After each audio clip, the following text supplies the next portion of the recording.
I'm very pleased to have everyone here in attendance for this particular session on Sign Magazine. Passionists proclaim the message through media. So I will start right in as to introduce us to this topic. From 1921 to 1982, the Sign was a national Catholic monthly published by the Passionists in West Hoboken, New Jersey. It has been known as Union City, New Jersey, since 1925. Sign was founded to counter the anti-Catholicism of the 1920s. The Sign magazine attempted to disseminate truth, to combat the 1,001 errors confronting Catholics at every turn, to interpret from a Catholic viewpoint significant current events, to offset, in some measure, the pernicious, the lurid secular press. This editorial policy was expressed by articles on church doctrine, industrial, social, and economic questions, and refreshing and wholesome literary entertainment. In keeping with the Passionist charism or the mission of the Passionist congregation that had been in the United States since 1852, this magazine also promoted a devotion to the Passion of Jesus. This image you see on the screen shows the first cover from August of 1921, and in August 1921, it started with 500 subscribers. The managing editor was Father Harold Purcell from 1921 to 34. He was the guiding force. He is seen here with Father Mark Mosline, who ministered in Corpus Christi, Texas, with Black Catholics, and then later in North Carolina with Black Catholics, in Texas with Bishop Nussbaum, and then in North Carolina with Black Catholics. In 1934, Father Purcell left the Passionist congregation, went to the Diocese of Mobile, Alabama, and established the City of St. Jude in Montgomery, Alabama, to minister to people of all races. This was a dream he had had, and so his editorial policy and founding mission was from 1921 to 34.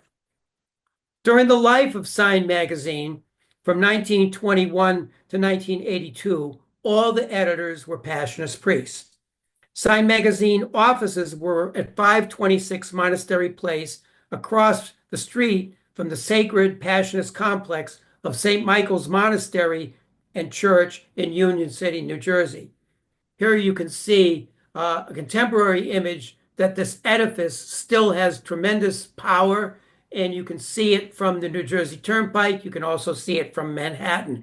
And that is the image of the Sign office building, which Sign magazine built in the late 1920s because of its popularity. So that is these are the two buildings associated with this Sign magazine.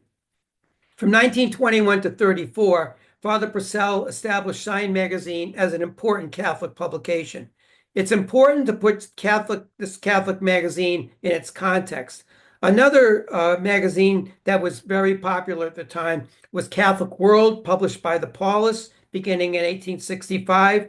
The Jesuits began America magazine in 1909, and Commonweal was an independent magazine begun in 1924 under lay auspices and editors and directors.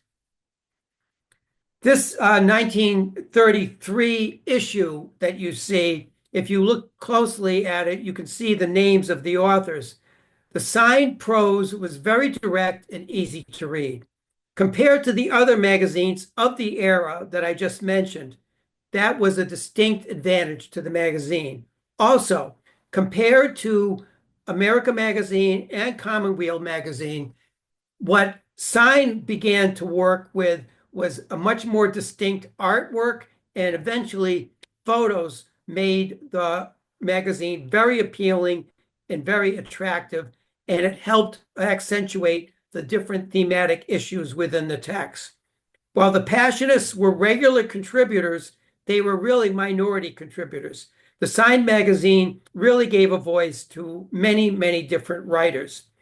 Early on, under Father Purcell, This included many English authors and converts. There was historian and literary critic Theodore Maynard, convert to Catholicism, and Christian apologist C.K. Chesterton. And you see here also an example of Enid Dennis, also a convert, and she was a frequent contributor. Her essay represented stories about Catholic mysticism, miracles, and fairy tales. And as you can see, the graphics were another way to draw the reader into the story and into the purpose of the whole meaning as that particular person read it. The French-English Catholic author Hilaire Belloc also wrote for the sign, and he wrote a good number of articles. The Passionist Historical Archives have a 1930 letter showing that Belloc and Father Purcell met at Rubens Hotel in London, and the topic of the meeting was Belloc's hope that the essays that were published in the sign will be published as a booklet. Dorothy Day, we also found in the archives, has correspondence with the sign. Dorothy Day, as many people know, is a well-known Catholic convert as well, and a lifelong American Catholic activist and writer. In this 1971 letter, Day writes that the first dollar of the Catholic worker that she was given to her by Father Purcell when she went in 1933 to pick up a $15 payment for an article that she had just published. She wrote about Father Purcell. Father Harold was a first-rate editor. It reminded me of many a newspaper editor that I had known.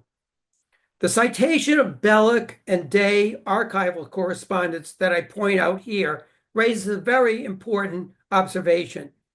When the Sign magazine ended publication in 1982, all indications show that the Passionist leadership did not save the editorial correspondence.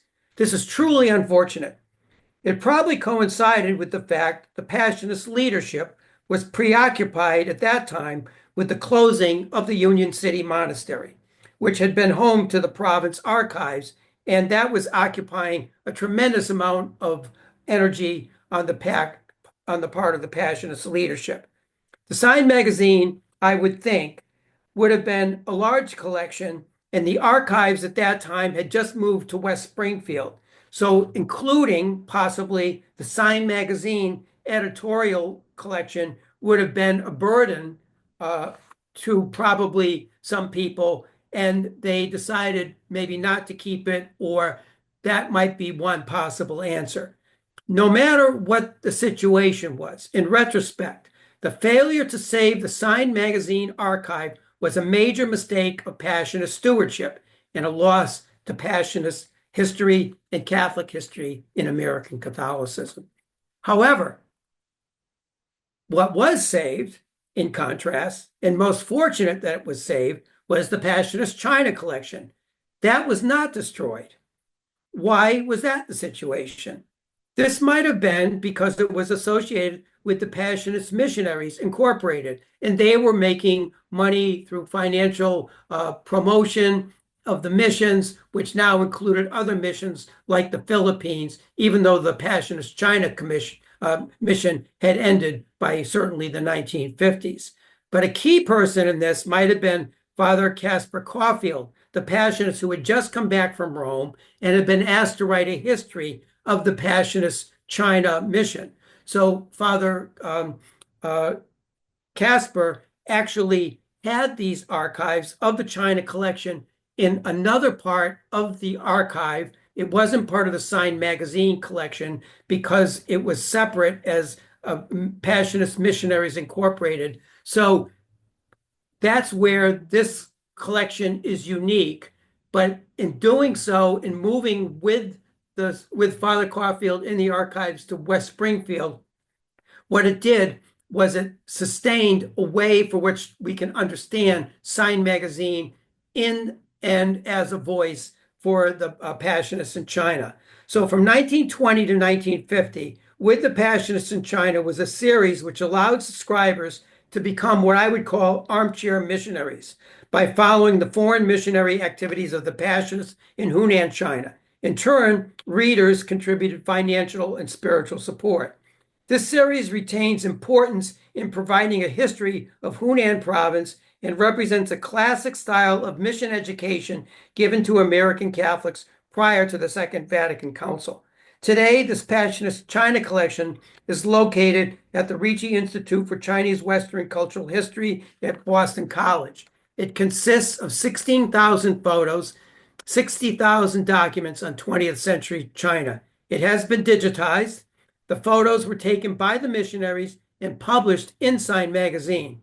I have published numerous articles from this Passionist China collection, and so have Professors Margaret Kuo and Joseph W. Ho. Both scholars of this have used this collection.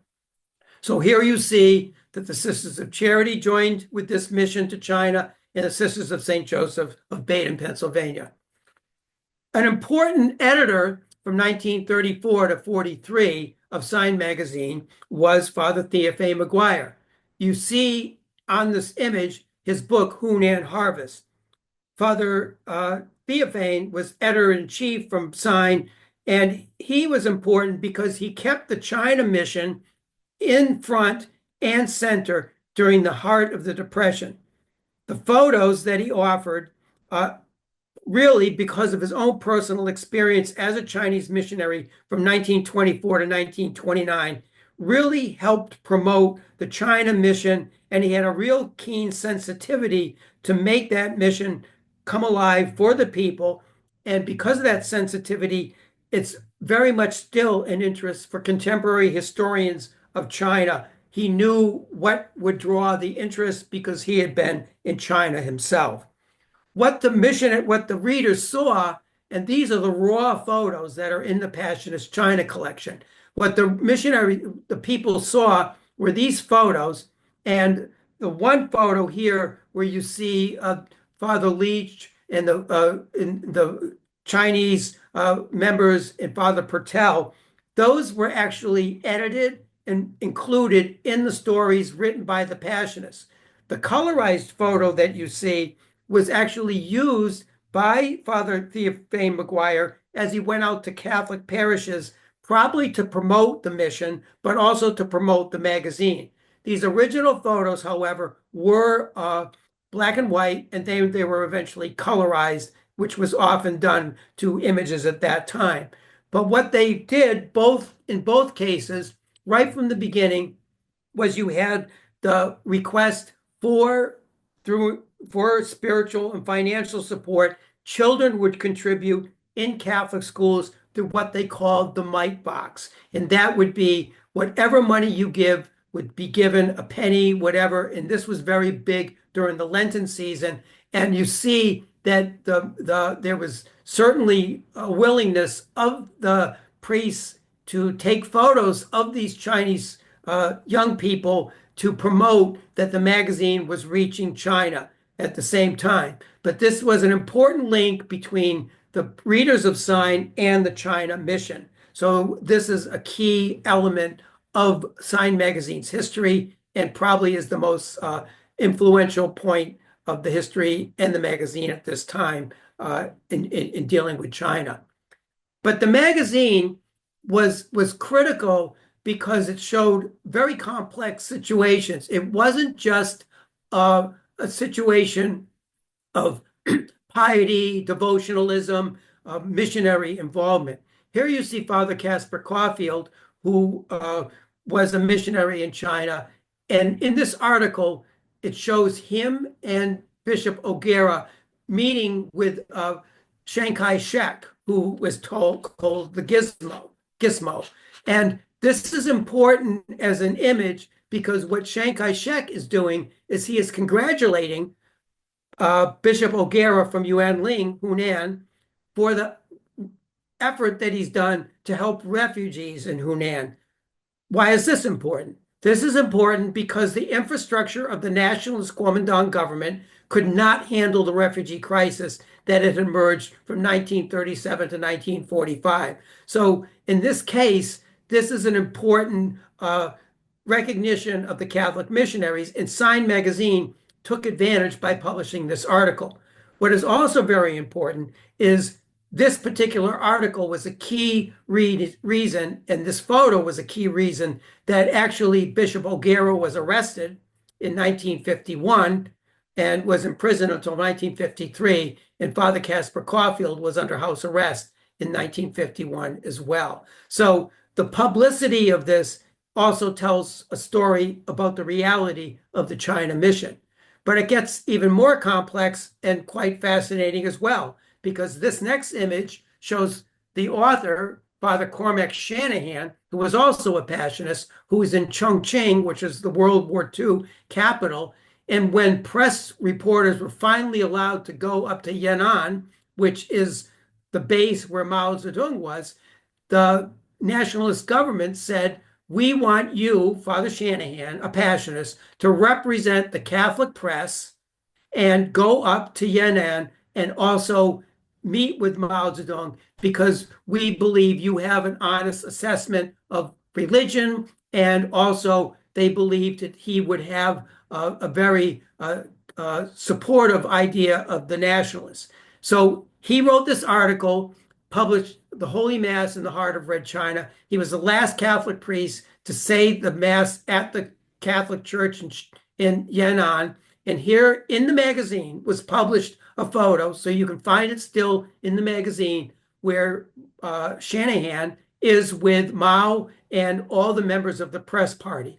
I've written on this topic, and it's an important topic in Chinese history still today. We switch gears now, and once the editorship was given to Father Ralph Gorman, he was an editor from 1943 to 1966. He guided the Sign magazine through this period of the end of World War II into the early 60s. He's most fascinating because he maintains the ability of the magazine to have writers discuss the role of Europe, China, the Middle East. So this is post-war Europe, the unraveling of China, and many other parts of the world.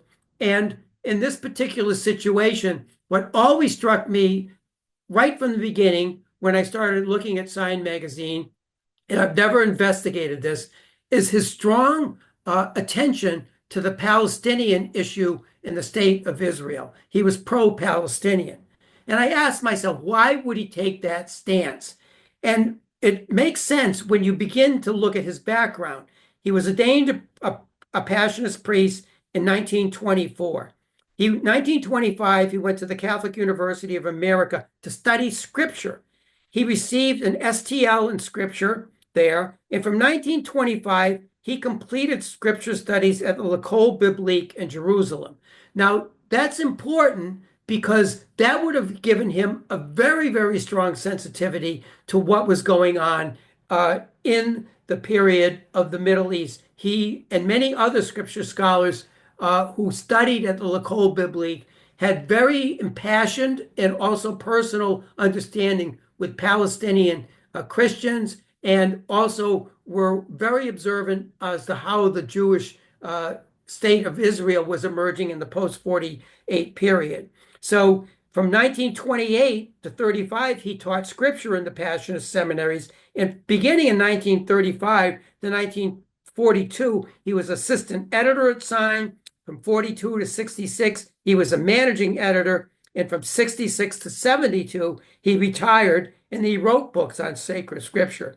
He authored two books, one, The Last Hours of Jesus Christ, and The Trial of Christ Reappraised. So this is a sensitive topic. It was at the time. It remains a topic that I don't think anyone really has ever looked at on Sign and its policy as compared to other Catholic journals at that time. What was Sign's policy, and how did it contribute to this dialogue or commentary on this topic of the state of Israel and the Middle East? What it also tells us, though, is it raises a question of how Sign magazine was archived. And it was archived through a card catalog. Now it's digitized, and there can be a way to look at this through a digitization that's a little bit easier. But sometimes when people ask for Sign Magazine and you pick up a term, that, for example, an author who might have written many, many different articles, it's easier at times to go to the Sign Magazine card catalog. Today, this sits at the University of Scranton, and the Passionists collection of the archives is at the University of Scranton, and it still remains an excellent way to find and look up themes, authors, and book reviews. So this is a time-tested aspect that I still rely on whenever I need to get an answer very quickly. One of a key area, again, an area that I haven't really spent time to look at because of various other areas that I've studied with the magazine, is the short stories. They have unique plots. The graphics are very interesting. The genre of the stories, it's a whole culture here that is very real and had a long life in the magazine. The graphics, the topics deal with very rich topics that proclaim Catholic identity as in the world of a changing society and what the right way of Catholic men and women, children, families are supposed to operate in the complexities of American Catholicism. They're almost exclusively all about different stories in American society only. Woman to Woman was written by Catherine Burton, and it was arguably one of the signature features of Sign Magazine. Again, it was Father Purcell who invited Burton, who was also a convert to Catholicism, to write the monthly column. She was already a well-known writer for Red Book and magazine, and from 1933 to 1969, until her death, that was in 1969, she addressed issues of Catholic culture and Catholic feminine identity. It was the longest continuous running monthly column about women or written by a woman in any Catholic periodical in the United States. In December 2023, Dr. Ann C. Huey of the University of Dayton defended her Ph.D. thesis on Catherine Burton, The Arms Outstretched That Would Welcome Them, Recovering the Life of Catherine Burton, Forgotten Catholic Women, Writer of the 20th Century. And this is a major contribution to the scholarship of this magazine that she offered. But how Sign actually portrayed the role of Catholic women, as many other magazines in the Catholic world and the Catholic press did, this is an area that still is very much needs to be explored. In this article, you see from January 1969, one of her last articles, Burton actually was a member of St. John's Alliance, and she was advocating for the diaconate of women. So she was a very progressive woman in many ways, but very traditional in other ways of her thought. The magazine itself, the masthead offers a very good understanding, and the staff offers a very good understanding. You see the editor, you see the associate editors. They had Passionists as well as lay people. You see contributing editors in Washington, D.C. You see Jerry Cotter in drama. Red Smith wrote many articles, the sports commentator on sports, Catherine Burton on Women to Women, Aloysius McDonough, who I'll talk about later, on Signpost. They had a whole column on radio and TV. They had movies, they had poets, they had an art director, they had a business and circulation department. They had field representatives who went out and handled the preaching and promotion of the magazine. And in this particular situation, you see Brian Mahidi, who was from the Western Province, and Father Ed McMahon from the Eastern Province, and Father Pius Travoy was the coordinator in Union City. All these editors many times went out and preached on weekends. That was their assignment. They would go out to parishes. And the mission department had various people, but Harold Paletti was the procurator or coordinated money the money that would come in on the China mission and later the Philippine mission would go separately, and that became a source of debate. Was the magazine a mission magazine or was it a domestic magazine? My recollection is it was deemed as a domestic magazine, which eventually worked and made the missions a key aspect. But you can go through all the images of the title pages and you can see the changing staff, which included women later on in the 60s and 70s, and they were all key people to make sure they operated in a smooth editorial fashion. Now, I did actually promotion of Sign magazine. I was ordained in 1978, and I went out and did some promotion in these different parishes. They were quite interesting because you take these different little flyers here or envelopes, and you would put them in the parish pews, and then you would preach about how important Sign magazine, and you would concentrate on the different topics that Sign magazine accentuated, and then you would ask either for a donation to the magazine, or they would actually sign up for a subscription. Now take a look at the cost. In 1956, 1 year for $3, 2 years for $5. That was the marketing strategy. But that was really to parishes. And it followed the same models as the preaching for foreign missions, which meant that in many ways you were at the mercy of the local parishes and the local diocese or archdiocese. So this has always been an important fundraising aspect for mission appeals for overseas missions, but also promotion for a lot of other aspects. We have relied on relationships with the respective dioceses, and that has radically changed with the number of parishes now consolidating. So that was a very important heyday or very important audience at that time in the 1940s and 50s. The Catholic parish was key, and that's where Sign went for its subscribers. In 1972, let me go back to this. In 1972, the circulation of Sign magazine was 130,428. By 1981, it had dropped to 94,925. However, by the 1980s, the inability to maintain a viable market structure, financial concerns, and a redefining of Passionist ministry priorities forced the magazine to cease publication. But a very unique part of the magazine was what they called the signpost. And you had various editors. So Aloysius McDonough was one of the editors.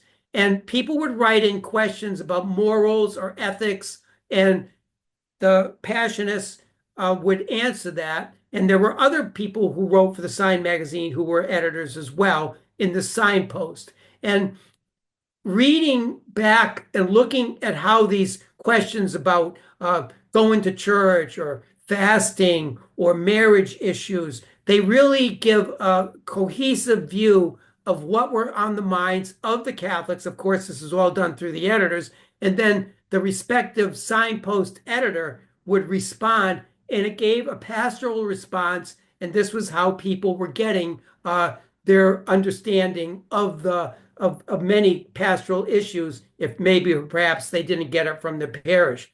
But what's important about Father McDonough is he was ordained in 1928. He got a doctorate in theology from the Angelicum in Rome. He was a professor of dogmatic theology for the Passionists from 1930 to 1945. So he was a very learned man. From 1945 until 1948, he was the director of sacred eloquence in Baltimore, Maryland. That meant he taught Passionist preachers how to preach the year after they were ordained.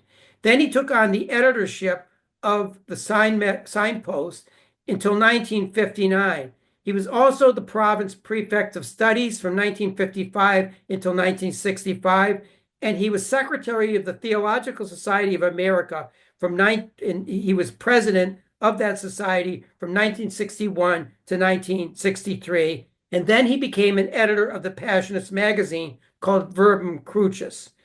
I state all this because by the time he died in 1967, his intellectual uh, pedigree and knowledge is a key point in this particular aspect of the sign, and he was an influential person in Sign Magazine it developed. Then and later on, Current Fact and Comment began to have a series of statements or observations on a particular theme, and they had various passionists or lay people writing on the various perspectives. So in this one, you have Father Christopher Collin, you have Father Jerome Mangan, and then you have Pam Robbins, and they're all writing on a specific aspect of aging in this particular topic. But this is also another way to see diversified aspect and sometimes controversial aspects on the way that these particular writers actually answered questions or dealt with issues that Catholics faced throughout the 1960s and into the 70s and early 80s. In this particular image, you see the advertising. Catholic advertising was key, and the advertising also is another way to see how the Catholic culture was going, especially in education and other ways. They would do piety. They would sell books. This was a major source of reading the magazine, having a pulse on what the Catholic world like for a Catholic audience. So it was a purposeful advertising medium for Catholics to engage with Catholics. Religious vocations also were important. A lot of religious orders advertised for potential vocations, men and women's congregations, also some lay missioners. In this image, you see Father Paul Vaith, and he's there as a young priest. What I find this to be most interesting is anyone who looks at these magazines will see names of people, and you'll see immediately their life and their situation. At this point now, Father Paul Vaith has dementia. So here you see a young Paul Vaith, and now you see him as an older Paul Vaith. And so you see really not only the aspiration of vocation, but you see also it reminds us about the length of vocation, that when these advertisements for religious were started, the life expectancy for most people is 50 years old. Now, each decade, the life expectancy for all people have become longer. So just the advertising, the type of situations, that is all a very important dynamic. I'm going to spend the last couple of minutes here just looking at covers of the magazine. I'll go through them rather quickly, but I've highlighted some names, and I'd like you to pay attention to the graphic design. So the names, if you look at them, you can see war refugees in Hunan in 1938. You can see issues on birth control, Czechoslovakia, marriage. Then you see the bright imagery of these magazines in the cover. So imagine getting this in the mail, and you see the bright magazine. You see John S. Cronin, who dealt with social issues. Halida Ben was an international correspondent. Joseph Thorning was also an international correspondent. But you see the graphic design as another appeal to the reader. In June 44 and June 45, the intensity of the war really shows patriotism, faith, and sacrifice. And this is a very pro-American idea. They want the war to end, but they're realizing there's many Gold Star mothers that are probably picking up the magazine. People are wondering where their sons and possibly daughters are, and all over the world. And they're thinking about relatives as refugees, whether it's in Europe or whatever. So there, these images of the covers and the patriotism manifest where Sign Magazine probably stood in trying to make sure the war would end. But it shows the patriotism that Sign Magazine had at this particular time. This Sign Magazine cover from May of 1949 has a very famous poem that was actually promoted by Fulton Sheen in his TV show. and it's a poem called Lovely Lady Dressed in Blue. Now, when putting this together, I was very surprised to see this poem because actually growing up, my mother used to sing this song to me and my siblings. So, but this was a famous poem and it was promoted, and that's probably where she picked this up from, possibly Archbishop Fulton J. Sheehan.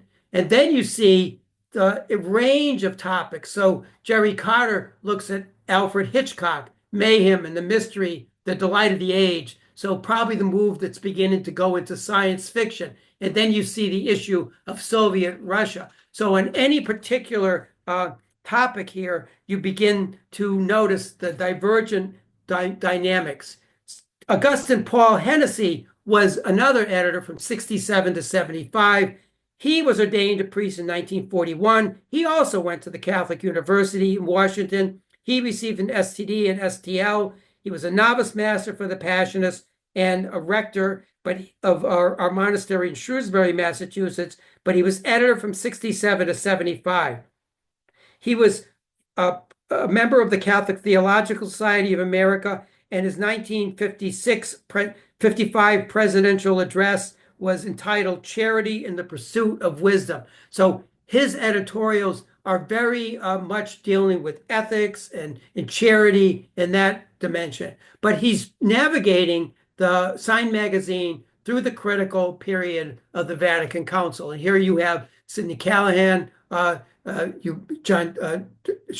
Mr. Sheed, and also Buckley, commentators who at this time were key in the debates over the spectrum of Catholic attitudes. It had diverse attitudes, and that was a strength, I think, of seeing the diversity. Other topics here, you see in this October 60 issue, you see a discussion on marriage and the pill. So that's a debate going on. Andrew Greeley has said that one of his first articles ever published was for Sign magazine. You see it here. You see about students on campus. You see all those other topics. Then you see a future astronaut, an African-American Black astronaut. You see the issue of Hungary in Europe. You see a discussion on Florence Henderson, who was actually became famous in the show The Brady Bunch. So she's profiled here in 1963 in Governor Hughes of New Jersey. Then you move to 1964, and you have the topic of the Pope's visit to the United States, Sergeant Shriver, Cardinal Sewins as in South America, the World's Fair, and the Christmas editions are quite unique because you have diverse topics and cover, actually. And this is by an artist, Anna S. Mazika, who used a batik method of dyeing cloth. So I'm coming to the conclusion here with a couple more images. And here in 1972, Eileen Egan, who worked for Catholic, very much for Catholic Relief Services in connection with them, I believe she wrote their history. You see an image of Africa, African women, and they have a world vision.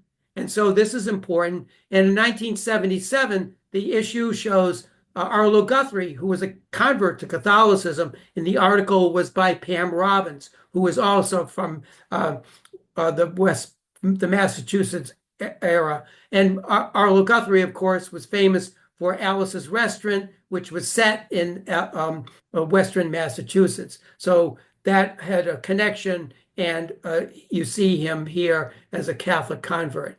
Then Tom Cornell, who was a very important devotee and promoter of the Catholic worker movement, he wrote the essay here in June of 1981 on Dorothy Day and her nonviolent stance. And then you have in April 1982, Virginia Johnson, a Maryknoll sister, who's writing about the Japanese. And so these are topics. You see the range of the title pages, the covers, and the topics that just show up just even looking at these first covers.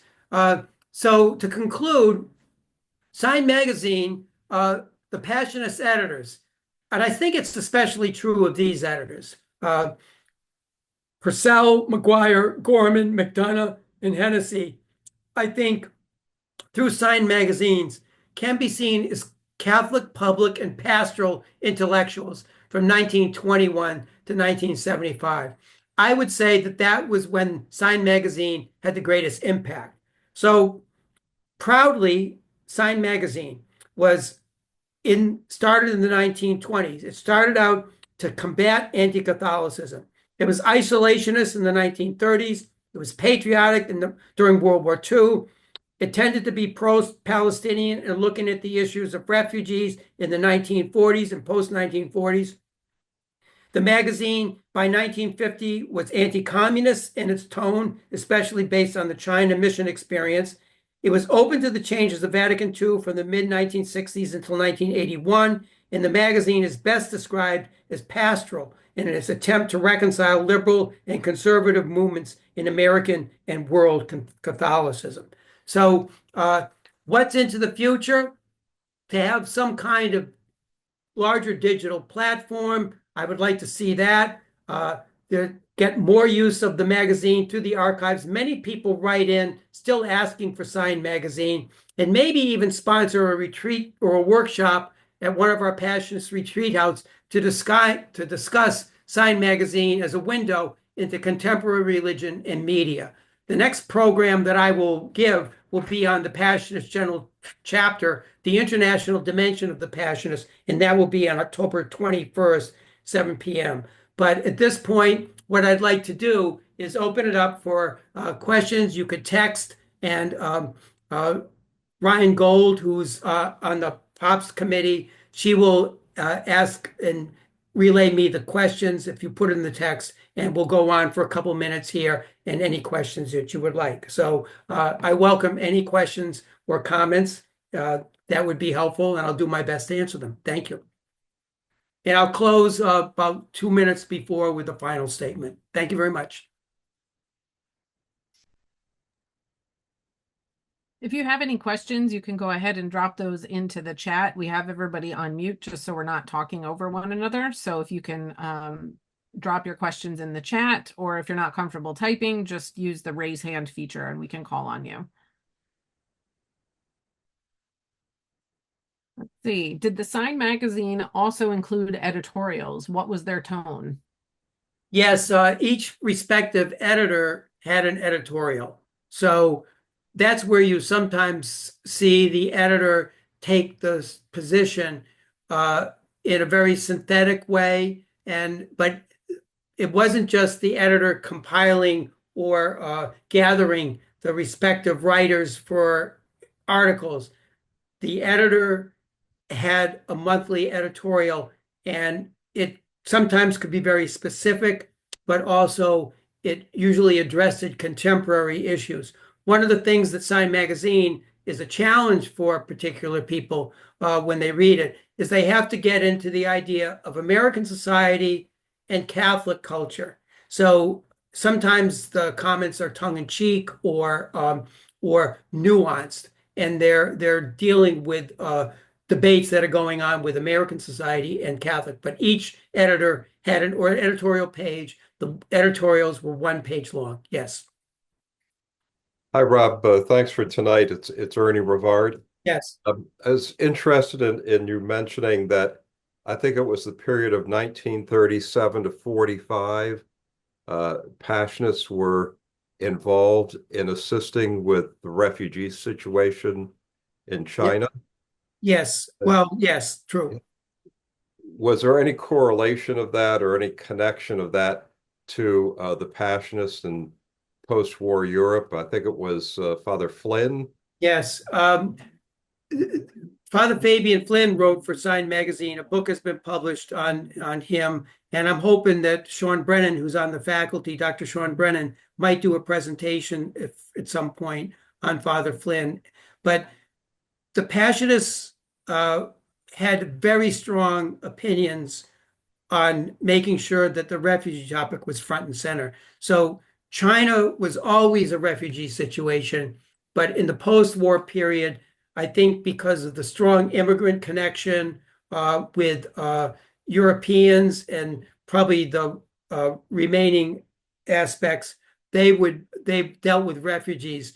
People just really cared a lot about the refugee aspect and how the U.S. government or world governments were going to handle that. But it was a major concern of the post-war reconstruction. It also had to deal with the post-communist period. So tied up with the refugee situation was the role of anti-communism in Europe.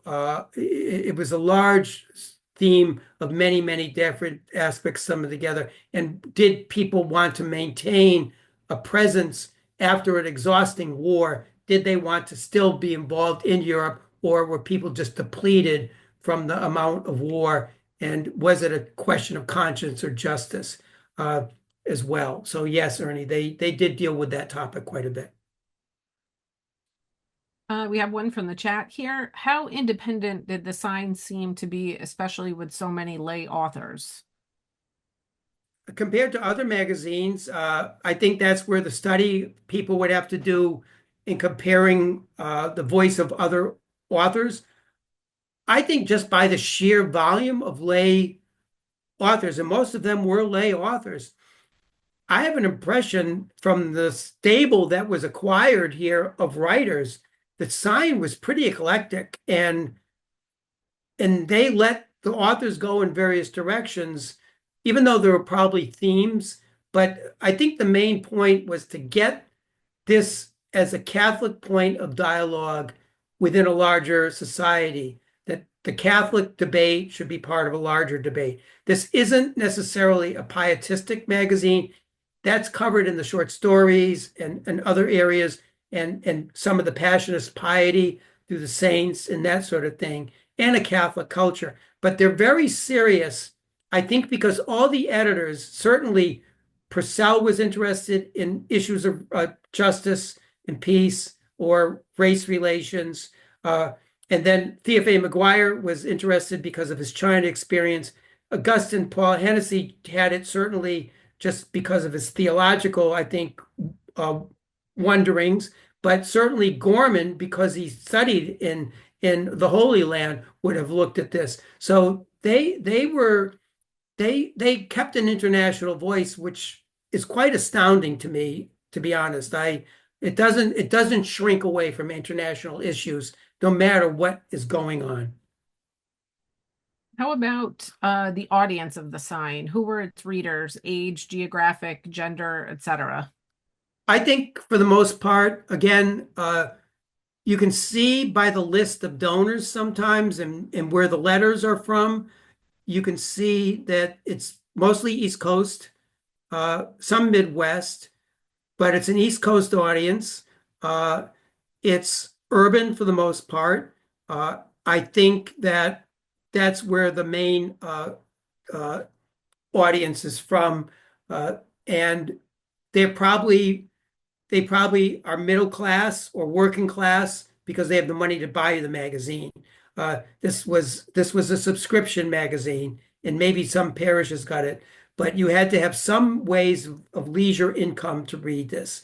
So again, this is the sadness that we have no editorial correspondence or no editorial archives that might have more information. But a person who loves data and digital imagery could do an incredible aspect of with now looking at the role of where all the names show up, and you could do actually a digital mapping of these names, and you could see where most of the people were come, especially as donors for overseas missions and people who wrote in as letters to the editor. But it was a family magazine. I think that's clear. This was a family magazine for men, for women, and to some degree, kids for the China mission. Marianne, go ahead. Okay. Yeah, I grew up in the St. Michael's Parish, and Sign Magazine was across the street, and family members worked there. In high school, we would work there, part-time jobs. And I just wanted to say, I think everyone read the Sign Magazine. This was like a working class, lower middle class community, but Sign Magazine was very present to us. So I think it was very widely read among those of us who attended. The Passionists, it was a monastery, in the church, really very beautiful. And since then, I had written in the chat, I made my way to Chicago and worked for Passionists, Ken O'Malley, and studied for an MA here. So this is fascinating because it's really pulling so much of it together. Thank you. I wish I could do something for it.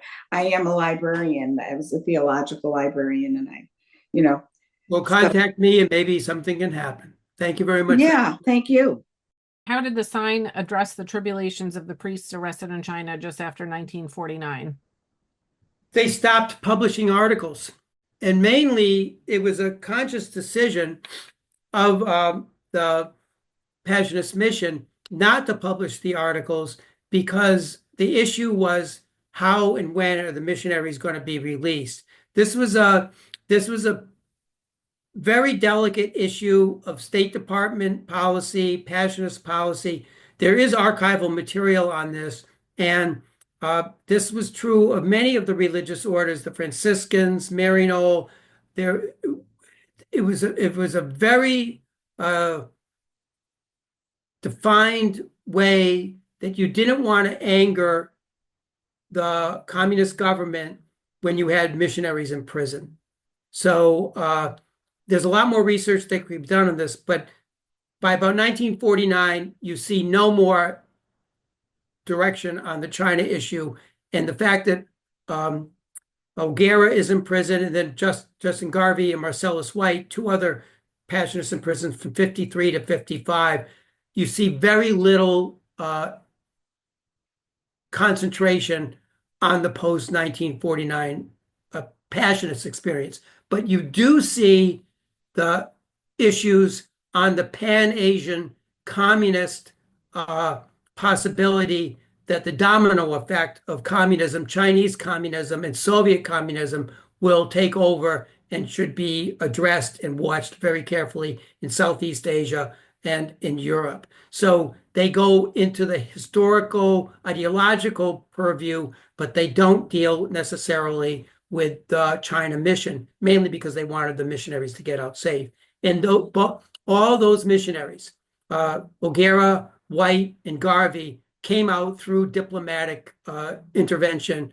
O'Gara through the Canadian Foreign External Affairs, and White and Garvey through Geneva talks in 1955 at the Geneva Conference. So this was a very sensitive area, and the Passionists maintained that sensitivity on that topic.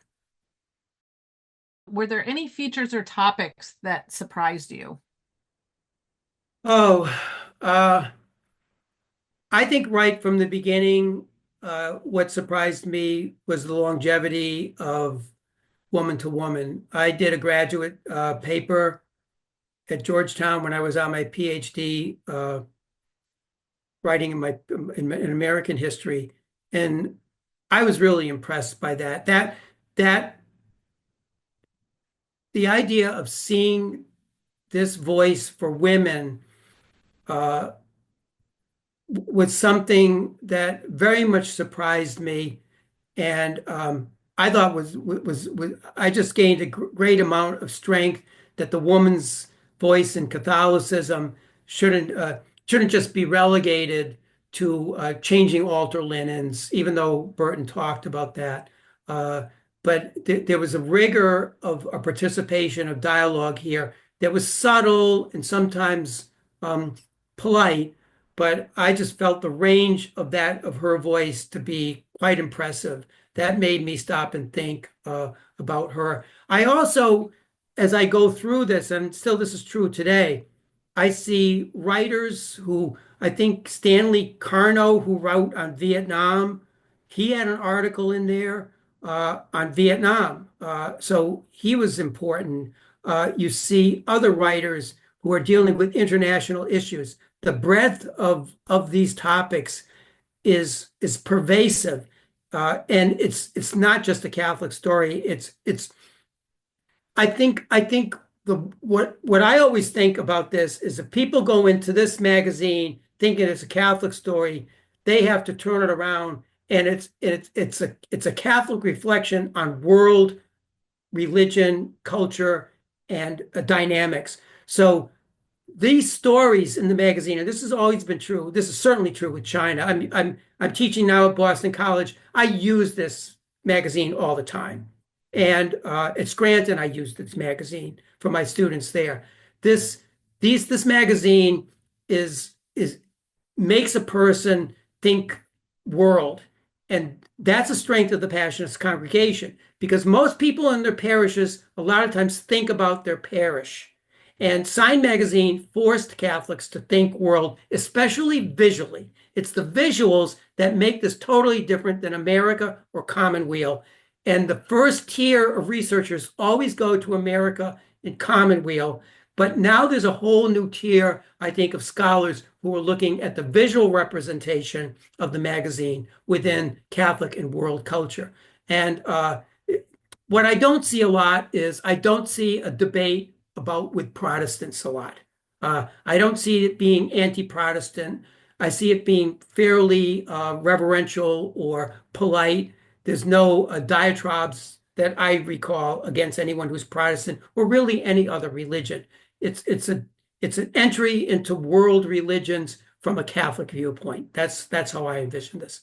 So I think that's it's just about 8 o'clock here on the East Coast, and this was the time for 1 hour. So I appreciate everybody attending. If you see my email there, passionistarchives@gmail.com. If you have any questions or you'd like to find out anything, please certainly contact me, and I appreciate you all. And again, the next one is on the Passionist Generalate and the Passionist worldview on October 21st. And the following month will be on Catherine Cook's novel.